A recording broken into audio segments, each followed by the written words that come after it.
வணக்கம். உறக்கச் சொல்லுங்கள் நிகழ்ச்சிக்கு மீண்டும் உங்களை அன்போடு வரவேற்கிறோம். உள்ளாட்சி தேர்தலில் போட்டியிடுவதற்கு கல்வி தகுதி அவசியம் அப்படின்னு ஹரியானா மாநில அரசு கொண்டு வந்த சட்டத்திற்கு உச்சநீதிமன்றம் அனுமதி வழங்கியிருக்கிறது. இதற்கு பல்வேறு தரப்புகளிலிருந்து ஆதரவும் எதிர்ப்பும் கிளம்பியிருக்கிறது. படிக்காதவர்கள் அரசியலுக்கே வர முடியாத ஒரு சூழலை இந்த உத்தரவு ஏற்படுத்தும் அப்படின்னு ஒரு கருத்தும், இல்லை சுயமா சிந்திச்சு முடிவெடுப்பதற்கு, உலகளாவிய போட்டிகளை சமாளிப்பதற்கு, அதிகாரிகளை வேலை வாங்குவதற்கு கல்வி தகுதி அவசியம் அப்படின்னு இன்னொரு தரப்புல கருத்து சொல்லப்படுகிறது. தேர்தலில் போட்டியிடுவதற்கு கல்வி தகுதி அவசியமா அவசியம் இல்லையா அப்படிங்கறதான் விவாத தலைப்பு. விவாதிக்கலாம். பங்கேற்பாளர்கள் வந்திருக்கிறாங்க. அதே போன்று 4 சிறப்பு விருந்தினர்களும் வந்திருக்காங்க. திரு சிந்தன், இடதுசாரி சிந்தனையாளர். திரு ஜோ அருண், அரசியல் விமர்சகர். திருமிகு ராஜலட்சுமி, கல்வியாளர். திரு பிரபாகர், எழுத்தாளர். விருந்தினர்கள் பங்கேற்பாளர்களை வரவேற்று நிகழ்ச்சியை தொடங்கலாம். தேர்தலில் போட்டியிடுவதற்கு கல்வி தகுதி அவசியமா அவசியம் இல்லையா? எத்தனையோ இலவச திட்டங்கள் நம்முடைய கல்வி திட்டத்தில் இருந்தாலும் அந்த இலவச திட்டத்தை பெற்றுக்கொண்டு கல்வியை தொடர முடியாத பிள்ளைகள் எத்தனையோ பேர் இருக்கிறார்கள். அது காரணம் அவருடைய குடும்ப சூழ்நிலை. அப்போ அப்படிப்பட்டவர்கள் குறிப்பிட்ட தகுதி, இதுதான் SSLC இல்ல +2 இல்லை இந்த பட்டப்படிப்பு அப்படி என்று சொல்லக்கூடிய அந்த ஏணியில் ஏற முடியாதவர்கள், பாதியிலே முடிக்கிறவர்களுக்கு வாய்ப்பு என்ன? ஆக கல்வி தகுதி என்பது ஒரு மனிதனை அந்த இடத்திற்கு வராதபடி நிராகரிக்குமே ஒழிய அந்த இடத்திற்கு வருவதற்கு இல்ல சமூக சேவை செய்வதற்கு, அரசியல் என்பது ஒரு சமூக சேவை, சமூக சேவை செய்வதற்கு, மனிதனுடைய மனநிலையை புரிந்து கொள்வதற்கு கல்வி தகுதி என்பது அவசியம் என்று இல்லை. சமுதாயத்தை புரிஞ்சுக்கிறதுக்கு படிப்பு தேவையில்லை அப்படிங்கிறது உங்களுடைய நிச்சயமா. காரணம் என்னன்னு சொன்னா, ஒரு கிராமத்தில் ஒருத்தர் இருக்கிறாருன்னு சொன்னா அந்த கிராமத்தில் உள்ளவர் அவர்களோடு கூட அவர் வாழ்கிறார். அவர் எங்கேயோ படித்து விட்டு எங்கேயோ இருந்து புதிதாக அந்த இடத்திற்கு வந்தவர் அல்ல, அங்கே இருக்கிறார். அவருக்கு நாங்களும் இங்க இருக்கிறவர்கள் கல்வியே தேவையில்லை என்று சொல்லி நாங்கள் பேச வரவில்லை. மாறா நாங்கள் என்ன சொல்ல வர்றோம்னு சொன்னா, எங்களுக்கு கல்வி அவசியம். ஆனால் அவர்களுடைய கிராமத்தினுடைய பிரதிநிதியாக வருவதற்கு அவர்களை புரிந்து கொள்கிற எங்களைப் போல மனநிலை உள்ளவர்கள் போதும் என்பதே எங்களுடைய விருப்பம். அந்த கல்வி தகுதி நம்ம வச்சோம் அப்படின்னா ஒடுக்கப்பட்ட மக்களும் தாழ்த்தப்பட்ட மக்களும் சிறுபான்மையினர் தான் பெரிய அளவில் போய் பாதிக்கும். ஒரு குறிப்பிட்ட சாரார் மட்டும்தான் கல்வியில மேல போயிட்டே இருக்காங்களா தவிர மற்ற மக்களுக்கு போய் அது போய் சேரவே இல்லை. அப்படின்ற பட்சத்தில் நம்ம கல்வி தகுதி வச்சோம்னா ஒடுக்கப்பட்ட மக்கள் தான் நிச்சயமா பாதிக்கப்படுவாங்க. India democracy country. ஸோ இங்கே மக்கள் தான் அவங்களுடைய ரெப்ரசன்டேட்டிவ் அவங்க தான் சூஸ் பண்ணணும். நம்ம இவங்கள தான் நீங்கள் சூஸ் பண்ணணும் அப்படின்னு சொல்லிட்டு நம்ம சொல்லக்கூடாது. அதே மாதிரி பார்த்தீங்கன்னா எஜுகேஷனில் ரொம்ப பின்தங்கி இருக்கும். இன்னைக்கு 35% வேர்ல்டு லெவலில் 35% கிட்ட இல்லிட்ரேட் பீப்புள் இருக்கிற ஒரு கண்ட்ரினா அது இந்தியா தான். ஸோ அந்த மாதிரி இருக்கும்போது, இவ்வளோ பீப்புள்ஸ் இல்லிட்ரேட்டாக இருக்கும்போது, நம்ம ஒருத்தரை ஒரு கேட்டகரி வைக்கும் போது ஒரு படித்தவங்க மட்டும் தான் வரணும் அப்படின்னு சொல்லும் போது அவ்வளோ பீப்புள்ஸை நம்ம எலிமினேட் பண்ணுறோம். ஸோ அப்போ நம்ம இந்தியாவை டெமோக்ரஸி கண்ட்ரி அப்படின்னு சொல்ல முடியாது. பொதுமக்களுக்கு பணியாற்றக்கூடிய நல்ல ஒரு மனது, அவர்களை புரிந்து கொள்கிற ஒரு பண்பு, இது இருந்தாலே போதும். அந்த மக்கள் விரும்பி அவனைத்தான் தலைவனாக ஏற்றுக்குவாங்க. மக்களோட மக்களாக இருந்து பணியாற்றக்கூடிய எல்லோருக்கும் இந்த வாய்ப்பு கிடைக்கணும். அதற்கு இந்த படிப்பு தடையாக இருக்கக்கூடாதுங்கிறத எங்கள் கருத்து. தேர்தலில் போட்டியிடுவதற்கு கல்வி தகுதி அவசியம் அப்படின்னு ஏன் சொல்றீங்க? சேவை மனப்பான்மை உடையவங்க அரசியலில் இருக்காங்க அப்படின்னா okay, it is well and good. So சேவை மனப்பான்மையும் கல்வியும் ஒரு நாணயத்தின் 2 பக்கங்களாக இருந்தால் அந்த நாணயம் முழுமையான செல்லுபடியாகக்கூடிய நாணயமாக இருக்குங்கிறதா எங்களுடைய கருத்து. ஒரு அதிகாரிகள் இருக்கார், அந்த அதிகாரி 58 வயசு 60 வயசு வரைக்கும் ஒரு வேலை பார்க்குறாரு. அந்த வேலை பார்க்கக்கூடிய அதிகாரிகளுக்கு ஆன திட்டங்களை வகுக்கக்கூடியவர் ஒரு தொலைநோக்கு பறவையோடு இருந்தால் தானே அந்த திட்டங்களை நல்ல முறையில் செயல்படுத்த முடியும். இப்போ நம்ம இன்னும் டெவலப்பிங் கண்ட்ரியாக இருக்கிறதுக்கு காரணமே இந்த 2 பேரும், அதாவது 2 பேரும் என்னென்னா, படித்தவர்களும் அரசியலில் இருக்காங்க, படிக்காதவர்களும் அரசியல் இருக்காங்கன்றது என்னுடைய கணிப்பு. இப்படி இருக்கும்போது படித்தவர்கள் அனைவருமே அரசியலுக்கு வந்தாலோ இல்லை படித்தவர்கள் மட்டும்தான் அரசியலுக்கு வர முடியும் அப்படிங்கிற ஒரு சட்டத்தை கொண்டு வந்தாலோ இது இந்த டெவலப்பிங் கண்ட்ரிங்கிறது டெவலப்டு கண்ட்ரியாக மாறலாம் அப்படிங்கிறது எங்களுடைய எண்ணங்கள். நான் ஒரு அரசு அதிகாரியாக இருந்து பணி நிறைவு பெற்றவன். நாங்கள் நிறைய ஃபேஸ் பண்ணியிருக்கோம். ஒரு செக்ரட்டரியேட்டில் ஒரு நோட் போடுறோம் அப்படின்னா அதை படித்து பார்த்து ஒரு அமைச்சரோ அதிகாரியோ எம்எல்ஏவோ படித்து பார்க்குற அளவுக்கு திறமை இருந்தால் தான் அந்த குட் கவர்னன்ஸ் வரும். குட் கவர்னன்ஸ் இந்த சென்ஸ் அதில் என்ன இருக்குன்னு, ஆனால் அவங்க பிஏ என்ன சொல்கிறாங்களோ அதை கேட்டு கையெழுத்து போடுவாங்க. இல்லை அப்படின்னா பிஏ மூலமாக தான் எனக்கு வரும். டைரெக்டாக நான் இன்ட்ராக்ட் பண்ண முடியாது. இன்ட்ராக்ட் பண்ணோன்னா நான் விலைக்கு சொல்கிறத அவர் புரிஞ்சிக்கிற அளவுக்கு கொஞ்சம் திறமை இருக்கும். இந்தியாவோட லிட்ரஸி ரேட் அப்போது 11% 1947. அப்போ நீங்கள் கண்டிப்பாக 10 பேர் தான் எழுதவே படிக்க தெரியும். இப்போ வந்து India literacy 73%, Tamil Nadu 85% sir. I'm proud of that one. So இந்த இடத்துல வந்து நம்ம சொசைட்டியை சேஞ்ச் பண்ணணும், சொசைட்டி வந்து எவால்வ் ஆகணும். பிளானிங் கமிஷன் நம்ம புது கவர்மெண்ட் தூக்கிட்டாங்க. இப்போ வந்து நித்தி ஆயோக்னு ஒன்று இருக்குது. பிளானிங் கமிஷனில் முன்னாடி என்ன பண்ணாங்கன்னா வந்து டாப் டு டவுன் அப்ரோச் இருந்தது. அதாவது வந்து அவங்க ஒரு ஃபார்முலா பண்ணுவாங்க, அந்த ஃபார்முலா நீங்கள் இம்ப்ளிமெண்ட் பண்ணுவோம். இப்போ நித்தி ஆயோக்ல எப்படின்னா வந்து பாட்டம் டு டாப் அப்ரோச். நீங்கள் வந்து உங்கள் கிராமத்துக்கு, என் கிராமத்தில் குளம் இல்லை, என் கிராமத்தில் நான் குளம் வெட்ட போகிறேன், நீங்கள் ஒரு பெட்டிஷன் எழுதி கொடுக்கணும். அது வந்து அந்த பியூரோக்ரஸிக்கு போய் டாப் போயிட்டு அவங்க வந்து ஃபண்ட் அலோகேட் பண்ணுவாங்க.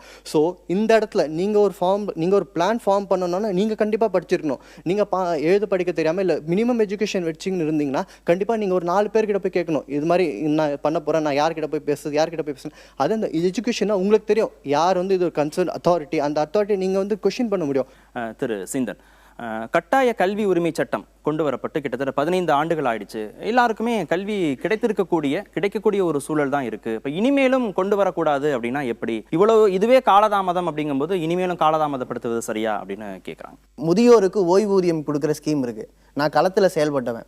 அந்த ஸ்கீமை வந்து அதோட விதிமுறைகளை நீங்கள் படிச்சுட்டு போய் அந்த மக்களுக்கு நீங்கள் அதை வாங்கி கொடுக்கணும்னு சொன்னால் ஒரே ஒரு முதியவர் கூட அந்த தொகையை வாங்க முடியாது. வாங்கினாருன்னு, அதாவது அதில் சொல்லியிருக்கிற விதிமுறைப்படி அவர் வாங்கினாருன்னா ஒரு மாசத்துல அந்த 1000 ரூபாய்க்குள்ள அவரால் சாப்பிட முடியாது, இறந்துருவார். ஏன்னா எதுவுமே இருக்கக்கூடாது அந்த உதவித்தொகை வாங்குறதுக்கு.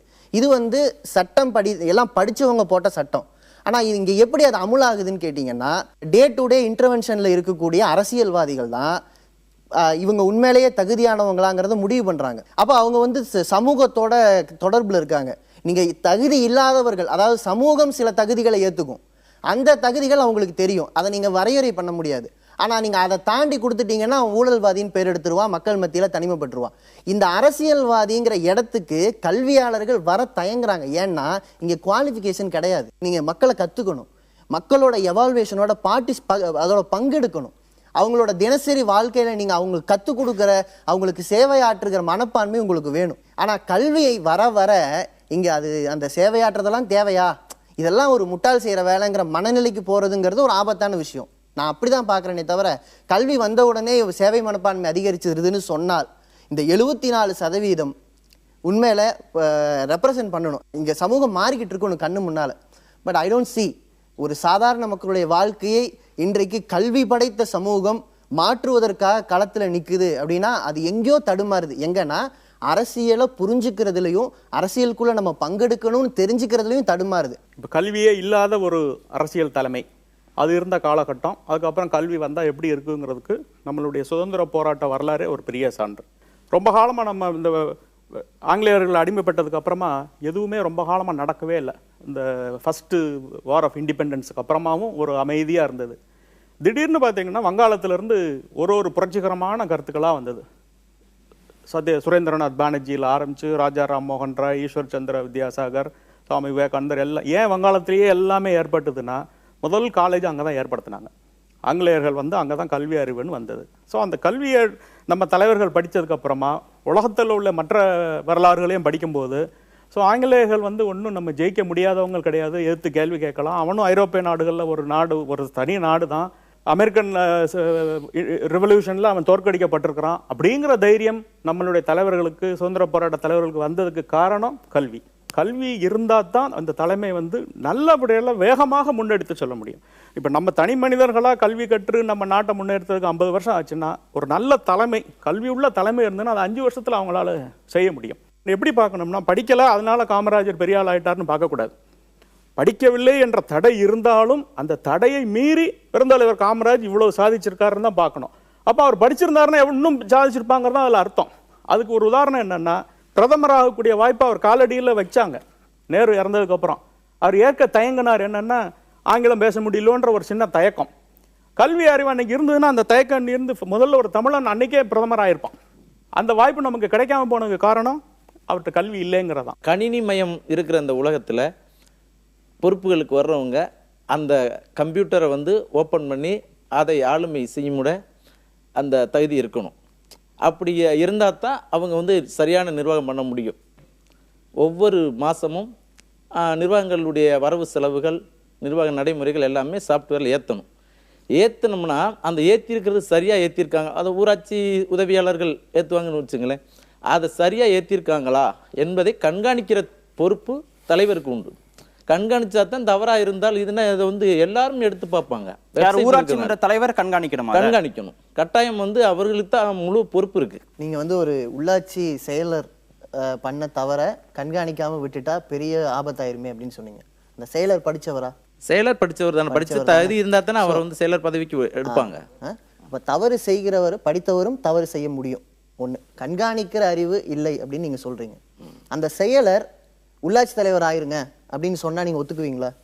அந்த செயலரே தலைவரா செயல்படலாம் அப்படின்னு ஒத்துக்குவீங்களா? தலைவரே செயலரே தலைவரா செயல்படாம அரசியல் சட்டத்தில் வந்து அப்படி ஒண்ணும் இல்லையே. நீங்க ஏத்துக்குவீங்களான்னு கேட்கிறேன். நான் எப்படி ஏத்துக்க முடியும்? மக்கள் தேர்ந்தெடுப்பதற்கான தகுதி என்பது என்னை தலைமை ஏற்பதற்கும் என்னுடைய நலன்களை பாதுகாப்பதற்கும் நான் சொன்னா அக்சசபிளா இருப்பாரா, என்னோட பிரச்சனைகளை சொன்னா அவருக்கு புரியுமா அப்படிங்கிறத கல்வி தீர்மானிக்குமா? ரெண்டாவது, படிச்சவரே தவறு செய்யறாருன்னா கண்காணிக்கிறவர் படிச்சிருந்தா அவரும் தவறு செய்ய மாட்டாருன்னு நீங்க எதை வச்சு சொல்லுவீங்க? So probability won't answer this question.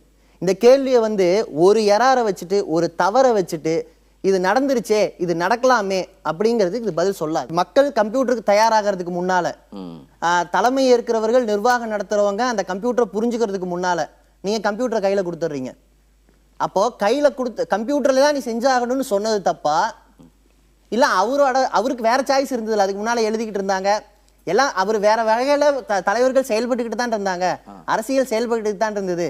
கம்ப்யூட்டருக்காக நீங்க செருப்புக்காக காலை வெட்டிக்குவீங்களா இல்ல காலுக்கேற்ற செருப்பு வைப்பீங்களா? ஒரு குடும்பத்தை எடுத்துக்கிட்டிங்கன்னா, குடும்பத்தில் வந்து நம்ம வந்து அப்பா வந்து என் அப்பா படிக்கலைன்னா நான் என்ன நினைக்கிறேன், படிச்சிருந்தா நல்லா இருக்குன்னு நினைக்கிறேன். என் குடும்பத்தை நிர்வாகம் பண்ணுறக்கே ஒருத்தர் படிச்சிருக்கணும்னு நான் நினைக்கிறேன்.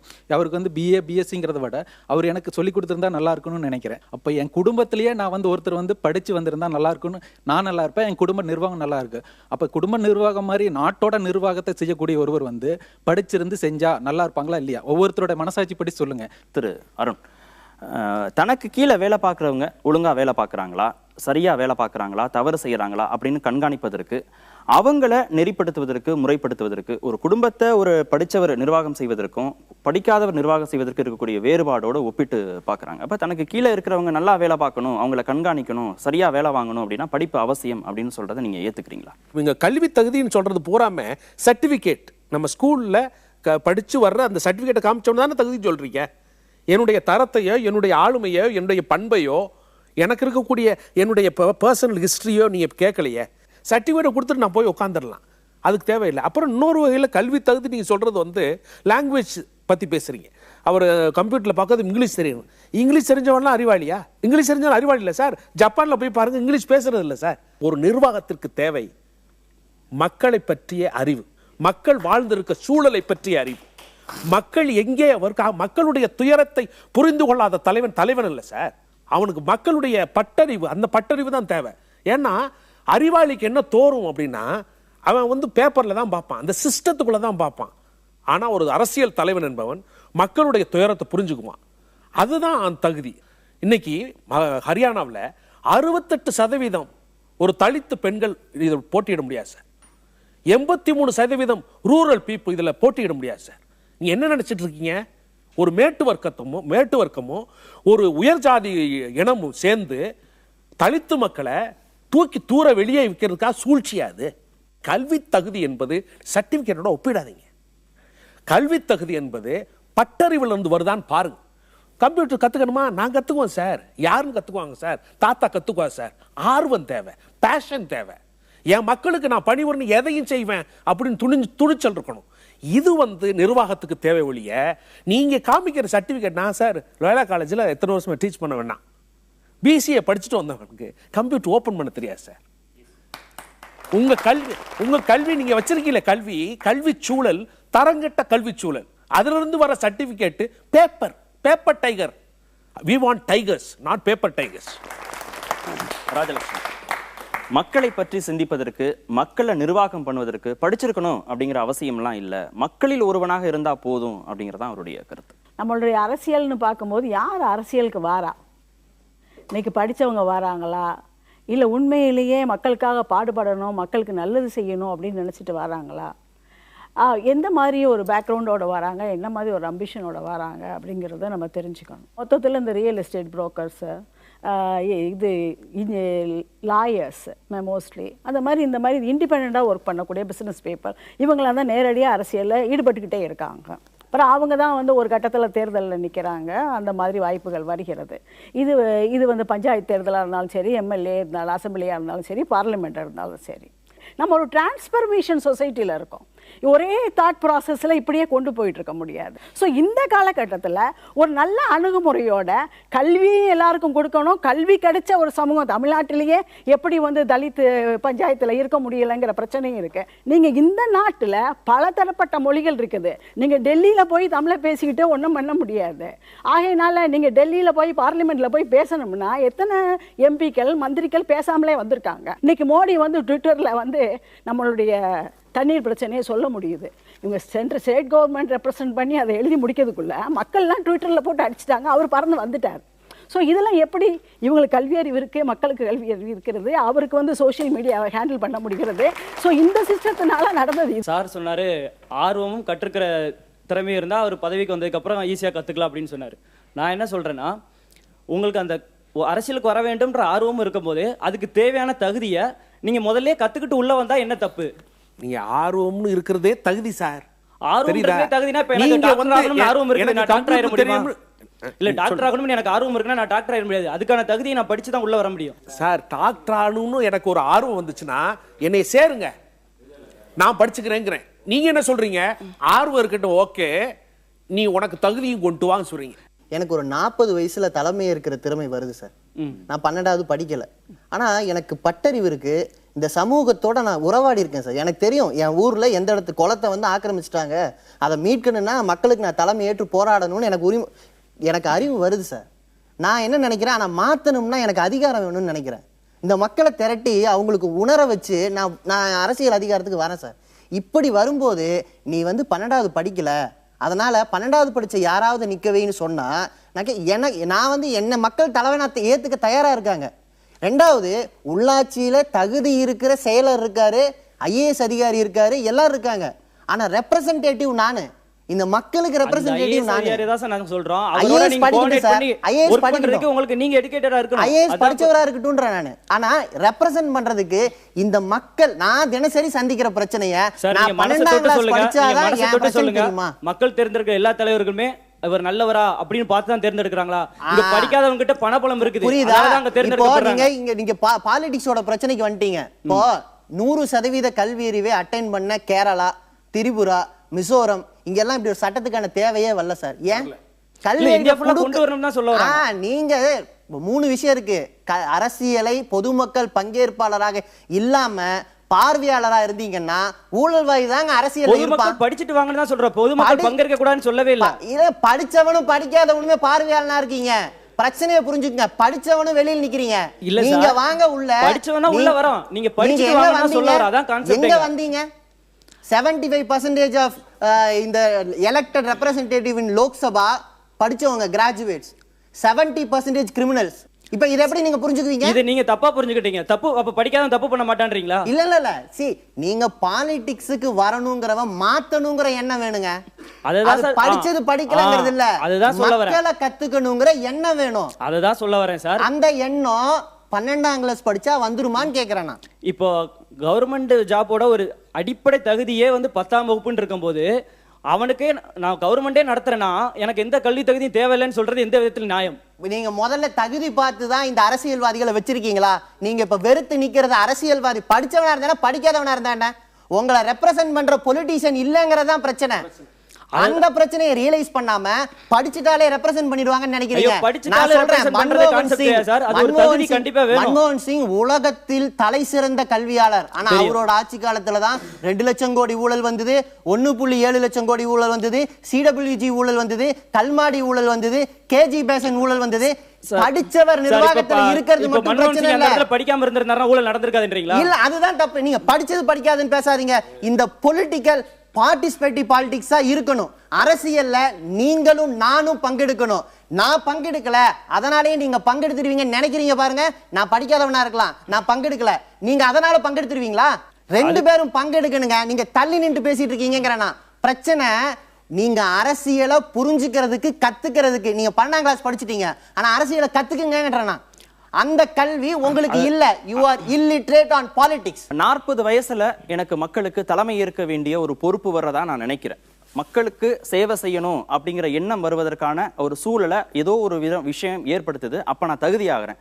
ஆனா அன்னைக்கு நான் படிக்கல அப்படின்னு இந்த சமூகம் என்ன நிராகரிக்குது, அரசியல் சட்டம் என்ன நிராகரிக்குது அப்படிங்கிற போது எப்படி அது சரியா இருக்க முடியும் அப்படிங்கிறது நியாயமான ஒரு கேள்வி தானே. கவர்மெண்ட் எம்ப்ளாயியாக இருந்தனால சொல்கிறேன். நான் வந்து கவர்மெண்ட்டில் ஜாயின் பண்ண உடனே எனக்கு ட்ரைனிங் கொடுக்குறாங்க.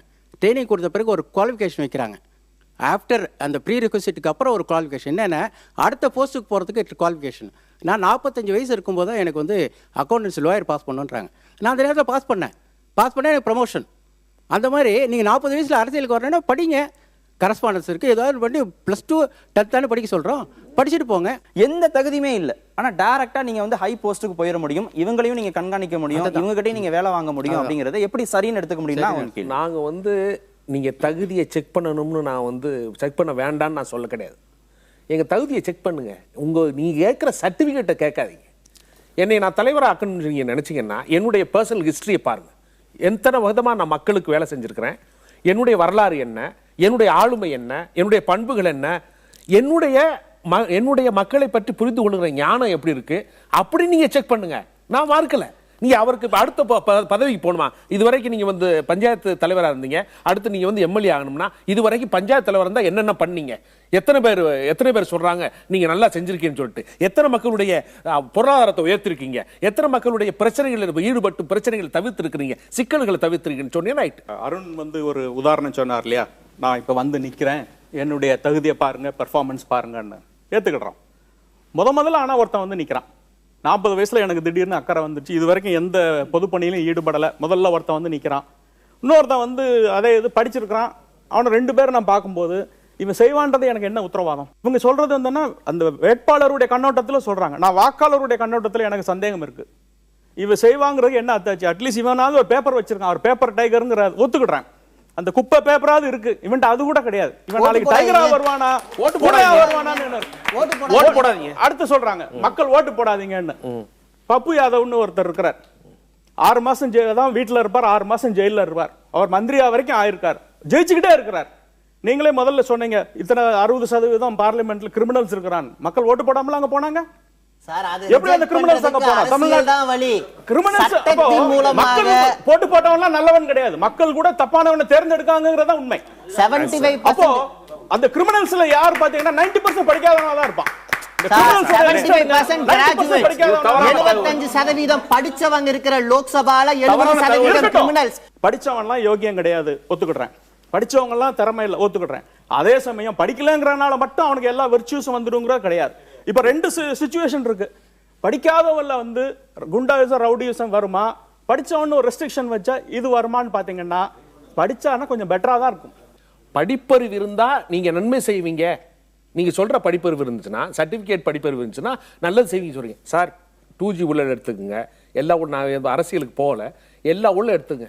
படிச்சவங்க செஞ்சாங்களா, படிக்காதவங்க செஞ்சாங்க. படிக்காதவன் டெரரிசம் சொன்னா படிச்சவன் சயின்டிபிக் டெரரிசம் பண்ணுவான். படிச்சா அறிவு இல்லாமல் போயிடும், ஒழுக்கம் இல்லாமல் போயிடும், படிக்காதவங்க தான் எல்லா திறமையும் அப்படின்னு நான் சொல்ல கிடையாது. நீங்க என்ன பண்றீங்கன்னா, ஒரு சமுதாயத்துல மக்களாட்சியில மக்களுடைய பிரதிநிதியா நான் நிற்பதற்கு எனக்கு வந்து நீங்க இந்த கல்வி தகுதின்னு ஒன்ன கொண்டு வராதீங்க. மக்கள் அறிவு இருக்கணும்னு சொல்றேன். மக்களோட நான் பணிபுரிந்த ஒரு தன்மை இருக்கணும்னு சொல்றேன். நான் இப்போ 40 வயசுல வந்தேன், இதுக்கு முன்னாடி நான் பஞ்சாயத்து தலைவராக இல்லாமல் இருந்தேன், புதுசா நான் வந்து நினைக்கிறேன்னா அந்த ஆர்வத்தை நான் செக் பண்ணும். ஹரியானா மாநிலத்தில் கொண்டு வரப்பட்டிருக்கக்கூடிய இந்த சட்டம் ஒருவேளை நாடு முழுவதும் அமல்படுத்தப்பட்டா என்ன மாதிரியான மாற்றங்களை அது கொண்டு வரும்? பஞ்சாயத்து ராஜுக்கான சட்டங்களை ஏற்றக்கூடிய தகுதி படைத்தது மாநில அரசாங்கங்கள். அந்த வகையில் ஹரியானா அரசாங்கம் ஒரு சட்டம் ஏற்றிருக்கு. அவங்க நிர்ணயித்த மினிமம் குவாலிஃபிகேஷனை பொதுவாக ஜென்ரல் கோட்டாவுக்கு 10ஆம் கிளாஸு, தாழ்த்தப்பட்டவர்களுக்கு 8வது, தாழ்த்தப்பட்ட பெண்டிற்கு 5வதுன்னு தான் வச்சுருக்காங்க. இது அடிப்படை கல்வி. நம்ம சுதந்திரம் வாங்கி 67 வருஷம் ஆயிடுச்சு. இன்னமும் இது கூட கூடாது அப்படின்னாக்க நம்ம எங்கே போக போகிறோம், எப்போ போக போகிறோம், நம்மளுடைய கனவு என்னைக்கு நினைவாகும், என்ன மாற்றம் வரும்? பொது சேவைக்கு அரசியல் சேவைக்கு வருபவர்கள் கட்டாயம் 10வது படித்திருப்பார்கள். இன்டர்வியூஸே is not an selection process, elimination process, ரைட்டுங்களா? எதுக்கு எலிமினேட் பண்ணுறோம்? எல்லாருக்குமே அதிக தகுதி இருந்ததுன்னா மேல்பட்டான தகுதியில் 10 பேர் வேணா 10 பேர் எடுக்கிறோம். அந்த மாதிரி இப்போ நமக்கு வந்து ஒரு தகுதியை கொண்டு வரப்போ இது வந்து என்ன சொன்னால் ஒரு எலிமினேஷன் ப்ராசஸ் உண்டாகும். அதனால வந்து நமக்கு நல்ல தலைவர்கள் கிடைப்பார்கள். அதுக்கு வந்து என்ன சொல்கிறேன்னா, நீங்கள் பேசிக்கான இந்த நார்மலான எஜுகேஷன் சிஸ்டம் இல்லாமல் இது அரசியலுக்கு வரணும் அப்படின்னா அதுக்கு இப்போ சொல்கிறார் 40 வருஷத்தில் வரணும் அப்படின்னா என்ன அப்படின்னு கேட்டார் இல்லைங்களா, அவங்களுக்கு ஒரு 1 year R 6 months political based practical ஒரு கோர்ஸ் அல்லது அது ப்ராக்டிக்கல் எக்ஸ்பீரியன்ஸு கொண்டு வரணும். அப்போ வந்து இந்த எஜுகேஷன் ஒரு குவாலிஃபிகேஷன் கொண்டு வரப்போ இதுவே வந்து ஒரு பாசிட்டிவான ரிசல்ட்ஸ் எல்லா பக்கமும் கொடுக்கும். படித்தவங்களை அரசியலுக்குள்ள கொண்டு வந்தால், படித்தவர்கள் தேர்தலில் போட்டியிட்டு ஜெயிச்சா, ஒரு எலிமினேஷன் ப்ராசஸில் தேவையில்லாதவங்களாம் வெளியில போய் ஒரு 10 to 15 வருஷத்துக்குள்ள ஒரு படித்தவர்கள் நிறைந்திருக்கக்கூடிய ஒரு சபையாக, எல்லா இடங்களையும் ஒரு குட் கவர்னன்ஸ் நடக்கக்கூடிய ஒரு சபையாக அரசாங்கம் மாறும். நாடு வந்து ரொம்ப சுபிட்சமா இருக்கும், வளர்ச்சியை நோக்கி ரொம்ப வேகமா நகரும் அப்படிலாம் சொல்றாங்க. ஆதி காலத்திலிருந்து எளிய மக்களை வந்து நம்ம தொடர்ந்து என்ன பண்ணுறோம்னா, நம்ம படித்தவங்களும் பெரிய ஆளுங்க, நம்ம ஜாதியில் பெரிய ஆளுங்க அப்படிங்கிறதுக்காக எண்ணில் கீழ் இருப்பவர்களை, என்னை விட தாழ்ந்தவர்களை படிப்பு ரீதியாகவோ பொருளாதார ரீதியாகவோ ஜாதி ரீதியாகவோ நம்ம என்ன மனநிலையில் பார்க்குறோன்னா, நம்ம தாழ்ந்துக்கிறவங்க நம்மை விட திறமை இல்லாதவர்கள், அவர்கள் நமக்கு சரிசமமாக வளர்வதற்கோ நம்மில் விட மேலாக வளர்வதற்கோ அவர்களுக்கு எந்தவித தகுதியும் இல்லை, நம்மளே ஒரு அதாவது நம்ம முன்முடிவு எடுத்துடுறோம். அது முன்முடிவில் இருந்தால் இவங்கெல்லாம் பேசுகிறாங்கன்னு நினைக்கிறேன் நான். ஏன்னு கேட்டிங்கன்னா, படிக்காத நபர்களுக்கு அறிவே இல்லைங்கிற மாதிரியும் படித்தா மட்டும்தான் அறிவு வரணுங்கிற மாதிரியான எந்த விதமான கோட்பாடும் இங்கே இல்லைங்க. ஒரு நபரால், திறமையான நபரால் படிப்பறிவு இல்லாமல் இருந்தாலும் வாய்ப்புகள் கிடைக்கும் போது அவரால் எல்லாத்தையும் படிக்க முடியும். அப்போது படிப்புங்கிற ஒரு காரணத்தை மட்டும் வைத்து அரசியலை போட்டியிடுறதை நம்ம வந்து தீர்மானிக்கிறோம் அப்படின்னா, அது வந்து நம்ம எளிய மக்களுக்கு, விளிம்புநிலை மக்களுக்கு செய்கிற மிகப்பெரிய துரோகமாக தான் இருக்கும் ஒழிய, நிச்சயமாக அது எல்லா மக்களையும், மக்களாட்சி என்பது அனைத்து மக்களையும் உள்ளடக்கியதுன்னு நம்ம சொல்கிறோம். அனைத்து மக்கள் உள்ளடக்கி நம்ம எப்போ நம்ம அதை ஒத்துக்கிறோமோ அப்போ கட்டாயம் அனைத்து மக்களுக்கான பிரதிநிதிகளாக அனைத்து மக்களும் போட்டியிடக்கூடிய சரிசமமான வாய்ப்பை ஏற்படுத்தி கொடுக்கணும் ஒழிய, நீ படிக்கலை அதனால் நீ வேறாம் அப்படின்னு சொல்லும்போது அவருடைய வாய்ப்பை நம்ம தட்டி பறிக்கிறதா அமையும் ஒழிய அவங்களுக்கு நல்லது செய்யறதா ஆகாதுன்றது என்னுடைய கருத்து. தலித் இருக்காங்க அப்படின்னா அந்த பெண்கள் வந்து 5th வரைக்கும் படித்தா போதும். இப்போ SC STயில் இருக்கவங்க வந்து 5th வரைக்கும் படித்தா போதும், அந்த உமன்ஸ் வந்து 8th வரைக்கும் படித்தா போதும். அப்படி தான் அந்த இது கொடுத்துருக்கு. அந்த அவங்க கொண்டு வந்த ஆக்டில் கூட அந்த இதை வந்து கன்சிடர் பண்ணியிருக்காங்க. சார் எதை வந்து பாதிக்கப்படும், யார் இந்த மக்கள் பாதிக்கப்படுவாங்கன்னு சார்ந்து பேசுகிறாரோ அந்த மக்களையுமே கன்சிடர் பண்ணி தான் அந்த லாவே கொண்டு வந்திருக்காங்க. இன்னமும் ஹரியானா மாநிலத்தில் 60% பெண்கள் கல்வியறிவு பெறாதவர்கள், அதாவது தாழ்த்தப்பட்ட மற்றும் பழங்குடியின மக்கள்னு சொல்கிறாங்க. இப்போ கல்வியறிவு பெறாதவங்க கண்டிப்பாக 5வது படிச்சிருக்க மாட்டான்னு தெரியுது. அப்போ அந்த 60% மக்களை நம்ம புறக்கணிக்கிறது அர்த்தமாகுதா இல்லையா? அதுலேருந்து நீங்கள் எல்லாருக்கும் கல்வி கொடுத்த பின்னாடி இந்த சட்டத்தை நீங்கள் போட்டிங்கன்னா யாருக்கு எந்த மாற்று கருத்து இல்லை. இங்கே இருக்கும் ஒரு நபரும் கூட படிப்பறிவு வேண்டாம்னு சொல்லவே இல்லை யாருமே. இந்த யதார்த்தத்தில் என்னன்னு கேட்டிங்கன்னா, பெண்கள் குறிப்பாக சிறுபான்மையின மற்றும் பழங்குடி தாழ்த்தப்பட்ட மக்கள் வந்து அதில் குறிப்பாக பெண்கள் வந்து 5வது வரை படிக்காத பெண்களுடைய ஒட்டுமொத்த நம்ம சதவீதம் பார்த்தீங்கன்னா கிட்டத்தட்ட 50% to 60% மக்கள் இருக்காங்க. இன்னுவரையும் கல்வியறிவு பெறாத மக்களே. அப்போ அந்த 60% பெண்களுடைய வாய்ப்பை நம்ம தட்டி பறிக்கிறோம். இப்போ பார்த்தீங்கன்னா லோக்கல் பாடிஸ் நம்ம சொல்கிறோம் இல்லைங்களா, பஞ்சாயத்து தேர்தலில் பெண்களுக்கான இடஒதுக்கீடு 50% மாநிலங்கள் நிறைய இருக்குது. நம்ம மாநிலத்தில் 33 தான், நிறைய மாநிலங்கள் 50% கூட இருக்குது.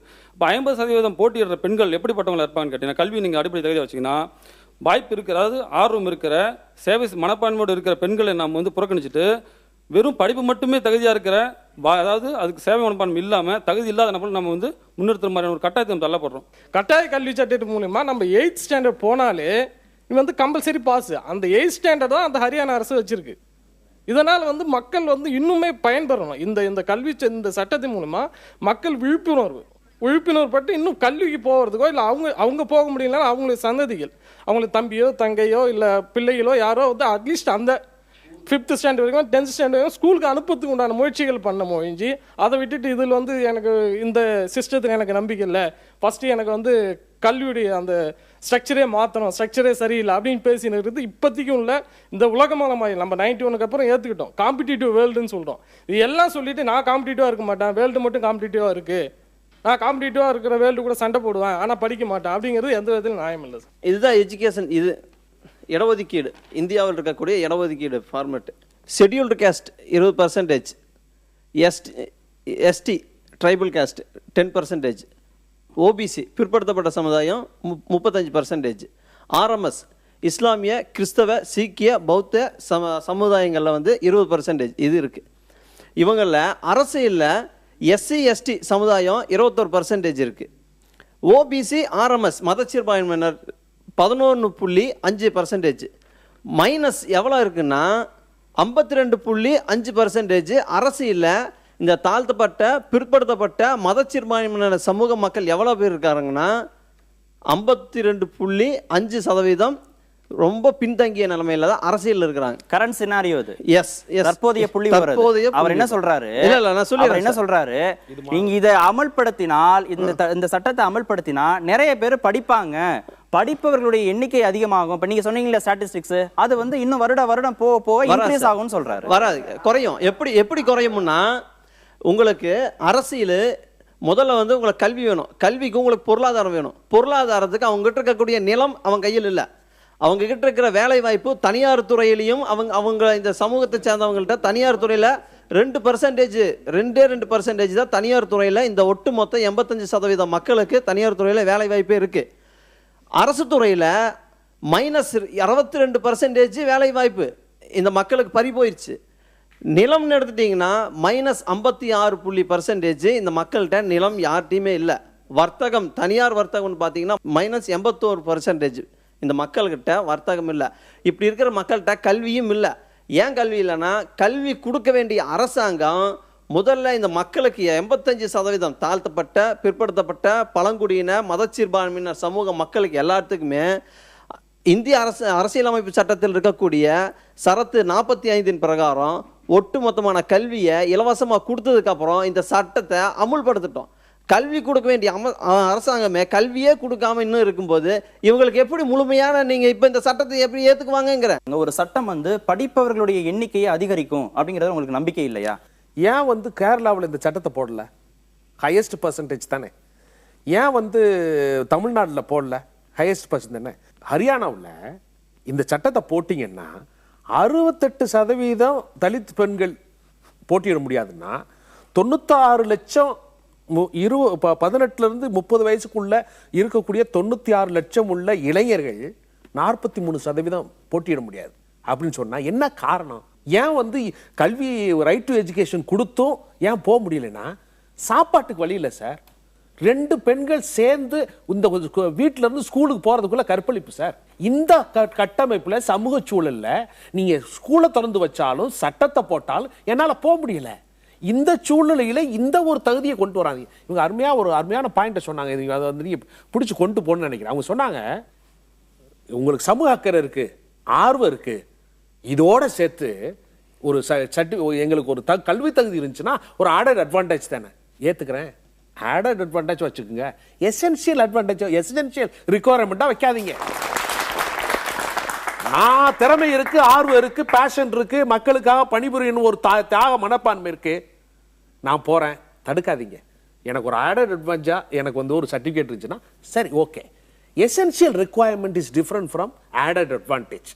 ஏன்னா இந்த ஹரியானாவில் இருக்கக்கூடிய பிரச்சனையை நம்ம பார்த்து தான் இந்த சட்டத்தை பார்க்கணும். ஏன்னா இது இப்படி பண்ணிட்டோம்னா எல்லாருக்கும் சட்டத்தை கொண்டு வந்தோம்னா, இப்ப கேரளா கொண்டு வந்துச்சுன்னு வச்சுங்க, நான் இதை ஏத்துக்கிறேன். இவங்க சொன்ன எல்லா பாயிண்ட்டையும் நான் ஏத்துக்குவேன். நீங்க சொன்னது வந்து ஹரியானாவுக்கு சொல்லியிருக்கீங்க.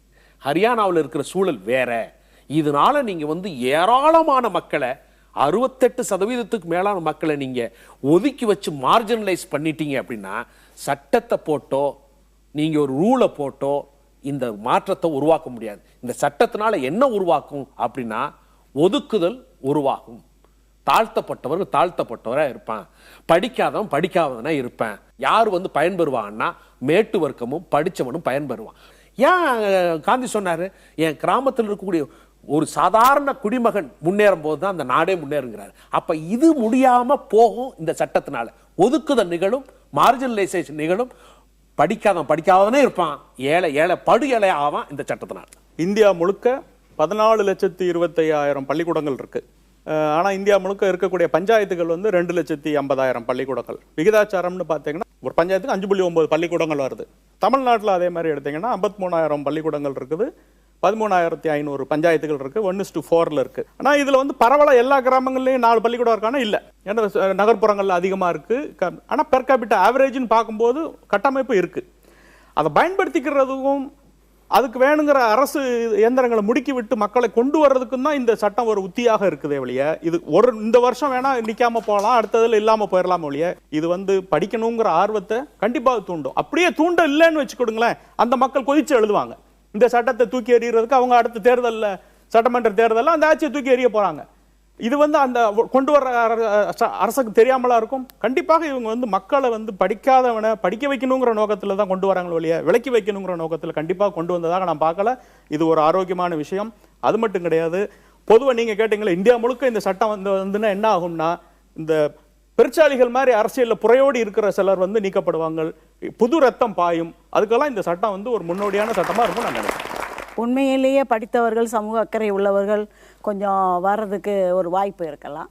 அந்த வாய்ப்பு இருக்கும்பொழுது நாட்டில் வந்து அதிகாரம் நான் ஓரளவுக்கு இந்த இன்னொரு பாசிட்டிவாகவும் நம்ம நண்பர் சொன்னதையும் அந்த மார்ஜினலைசேஷன் நடந்துடக்கூடாதுங்கிறதுல நம்மளும் உண்மையாக இருக்கோம். அதே சமயத்தில் ஒரு அதிகார பகிர்வு சரியாக போய் சேரலாம். இங்கே ஒரு நண்பர் சொன்னார், வந்து ஒரு கருத்து சொன்னார், என்னென்னா இன்றைக்கி அரசியலில் எப்படி இருக்குன்னா, கொஞ்சம் யாரோ ஒரு பவர்ஃபுல் லாபி அவங்களுக்கு ஏற்ற ஒரு ரப்பர் ஸ்டாம்ப் மாதிரி ஒரு 5-6 எம்எல்ஏ வைக்கிறது, பஞ்சாயத்து பிரசிடெண்ட் வைக்கிறதுங்கிற ஒரு கேட்டகரி இருக்குது. படித்தவர்கள் தான் வரணுங்கிற போது இந்த ரப்பர் ஸ்டாம்ப்லாம் கொஞ்சம் அவாய்ட் பண்ணப்படும். இந்த மாதிரி ஒரு குத்து மதிப்பாக எனக்கு ஒரு 10 பேர் உனக்கு ஒரு 10 பேர்னு பிரித்து எடுத்துக்கிற ஒரு நிலைமை இல்லாமல் போகும். இது வந்து ரொம்ப வேலிட் பாயிண்ட்னு நினைக்கிறேன். ஸோ இந்த படித்தவர்கள் வரும்பொழுது அவர்கள் அறிவுபூர்வமாக சிந்திப்பார்களே தவிர மற்றவர்கள் விளையாட்டுறதுல ஒரு மந்தை மாதிரி நடந்துக்க முடியாத ஒரு சூழ்நிலை இருக்கலாம். அடுத்தது இந்த மாதிரி ஒரு மாற்றங்கள் வரும்பொழுது என்ன நடக்கும்னா, ஒரு நேர்கோட்டில் அரசு செல்லும். ஒரு கிராமமோ ஒரு சின்ன ஊரோ டெவலப் ஆனால் அங்கே ஒரு படித்த இளைஞன் வந்து முன்னெடுத்து எல்லாத்தையும் எடுத்து செய்வானா இருக்கும். ஒரு ஏதோ எஜுகேஷன் பேக்ரவுண்ட் இருக்கும், 2 விழிப்புணர்வு வரும், அல்லாட்டி ஒரு வாத்தியார் ஸ்கூல் வாத்தியார் எடுத்து செய்வார். இந்த மாதிரி நிலைமைகள் தான் இருக்கிறது. ஆகையினால படிப்பறிவு என்பது முக்கியம். பட்டறிவுங்களை இதானவங்க படிக்காத மேதைகள் இதெல்லாம் வர்றது வந்து ரேரிட்டி. இது வந்து ஆட்டோமேட்டிக்காக இட் எம்பவர்ஸ் எ பர்சன், ஒரு எஜுகேஷன். இது வந்து ஆனால் குவாலிஃபிகேஷனும் ஒரு 5ஆம் கிளாஸ் 8ஆம் கிளாஸ்லாம் கொடுக்கும். உடனே it will push them into school கட்டமைப்புகள் உருவாக்கப்பட வேண்டும். அரசியலில் ஃபண்டமெண்டல் ரைட் அது, எல்லாருக்கும் எஜுகேஷன் கொடுக்கணுங்கிறது. அது ஏன் இந்த பிமாரு ஸ்டேட்ஸில் இல்லை? இன்றைக்கி நிதிஷ்குமார் வந்து அங்கே கொஞ்சம் பீகாரில் மாற்றி அமைச்சிக்கிட்டு இருக்காரு. ஒரு வருஷத்தில் அங்கே ப்ராசஸ் மாறிக்கிட்டு இருக்கு. ஒரு ஸ்டேட்லேயா இந்த மாதிரி மாறி நமக்கு தெரியும், தமிழ்நாடு மாதிரியும் கேரளா மாதிரியும் ஆந்திரா இது சவுத் இந்தியா மாதிரி நார்த் இந்தியா கிடையாது. ஆனால் நார்த் இந்தியாவிலையும் இந்த செயல்கள்லாம் மாற்றப்பட வேண்டும். ஆனால் அதை சார்ந்து இந்த மார்ஜினலைஸ் தலித்தோ இந்த ட்ரைப்ஸ், மெயினாக எல்லாரும் ட்ரைப்ஸை விட்டாங்க, ஷெட்யூல் ட்ரைப்ஸ் இன்னைக்கு அவங்க டெவலப்மெண்ட்டே அவங்களுக்கு போய் சேரலை. ஷெட்யூல் ட்ரைப்ஸ்க்கும் இந்த ஃபிஷர்மேன் செக்டாருக்கும் இவங்க 2 குரூப்பும் விடுபட்டு போயிட்டாங்க நம்ம வளர்ச்சி பாதையில், இந்த குளோபலைசேஷன் ஏரால. ஸோ ஆகையினால இவர்கள் 2 பேரையும் நம்ம இன்க்ளூசிவாக கொண்டு போகிற மாதிரி தான் எல்லா அமைப்புகளும் இருக்க வேண்டும், எல்லா அரசியல் சட்டங்களும் வர வேண்டும். இந்த சட்டம் நிறைய படிப்பாடிகளை உருவாக்கும், அரசியலை தூய்மைப்படுத்தும் அப்படின்னு சொல்றாங்க. இந்த மாற்றங்கள் வருவதற்கான வாய்ப்புகள் இருக்கிறதா? ரொம்ப சுருக்கமாக. அரசியலுக்கான நுழைவாயில் உள்ளாட்சி தேர்தல். நீங்கள் லோக்சபா தேர்தலில் ஜெயிச்சு நாடாளுமன்ற உறுப்பினர் வந்து இருக்கிறதுலே அதிகபட்ச சம்பளம் வாங்குறாருல, சட்டமன்ற தேர்தலில் ஜெயிச்சு இந்த மாநில முடிவுகள் எடுக்கிறாங்கல்ல, இங்கே நம்ம பண்ணல, உள்ள நுழையிற இடத்துலையே தடுக்கிறோம். ஒன்று, அரசியலுக்கு வரணுங்கிறதுக்காக இந்த சமூகம் ஏங்கலைங்க, வரணும்னு நினைக்கிறோன்னு விடுங்கிறோம். ஆனால் சாப்பாட்டுக்கு ஏங்குறாங்க. ஆனால் ஒரு 5ஆம் கிளாஸ் படித்தா கம்பல்சரி உனக்கு இந்த வேலை கிடைக்கும், கம்பல்சரி உன்னுடைய வாழ்க்கையில் இந்த உயர்வு உறுதியாகும்னு நீங்கள் திட்டங்களை தீட்டுங்க, மக்கள் தானாக படிக்க வருவாங்க. இல்லை, அவங்க சொல்கிற இந்த மாற்றங்கள் வருவதற்கான சாத்தியக்கூறுகள் இருக்கா? என்ன மாற்றம் இல்லை? முதல்ல இது வந்து படிக்க வைக்குமானே கேள்வி. படித்தா கண்டிப்பாக மாற்றம் வரும். படிக்க வைக்கிறதுக்கான சட்டம் இல்லை இது மாறாக மக்களை விளக்குவதற்கான சட்டம். நுழையிற இடத்துலையே விளக்குறது. கொஞ்சமாவது இந்த டெமோக்ரஸியை புரிஞ்சுக்கிறதுக்கு, இந்த அரசியலை புரிஞ்சுக்கிறதுக்கு, நான் அதிகாரத்தை சுவைச்சு பார்க்கறதுக்கு ஒரு ஒன்றுமே தெரியாதவன் இதை வச்சு சம்பாதிக்க முடியும்னு தெரியாதவன் தாங்க கீழ்த்தட்டுலையும் கீழ்த்தட்டில் இருக்கான். அவன் வந்து இதை புரிஞ்சுக்கிட்டு இதை இன்னும் மக்களுக்காக பயன்படுத்தலான்னு அந்த நுழைவாயிலேயே தடுக்கிற வேலை தான் இது. ஸோ இதனால் கண்டிப்பாக இந்த சட்டத்தால் மாற்றம் வராது, ஆனால் படித்தா மாற்றம் வரும். படிக்காத காமராஜரும் நல்லா ஆட்சி செஞ்சாரு, படித்த அண்ணாவும் நல்லா ஆட்சி செஞ்சாரு அப்படிங்கிறதான் யதார்த்தமான உண்மை. அதனால இதுதான் சிறந்தது அப்படின்னு ஒரு முடிவுக்கு வர முடியல. நாட்டோட வளர்ச்சியில அக்கறை இருக்கிற, நாட்டை நேசிக்கிற யார் வேண்டுமானாலும் ஆட்சி பொறுப்புக்கு வரட்டும், ஆட்சியாளர்களாக வரட்டும். வாழ்நாள் முழுவதும் யார் மக்களை பற்றி சிந்திக்கிறாங்களோ, எந்த நிலையிலையும் யார் மக்களுக்கு தீமை செய்ய மாட்டார்களோ அவர்களை ஆட்சியாளர்களாக மக்கள் தேர்ந்தெடுக்கணும் அப்படின்னு அரிஸ்டாட்டில் சொன்னாரு. அதனால முடிவு வாக்காளர்கள் கையில். அடுத்த வாரமும் வேறொரு சிந்தனையோடு உங்களை சந்திக்கிறோம். அதுவரை நன்றியும் வணக்கம்.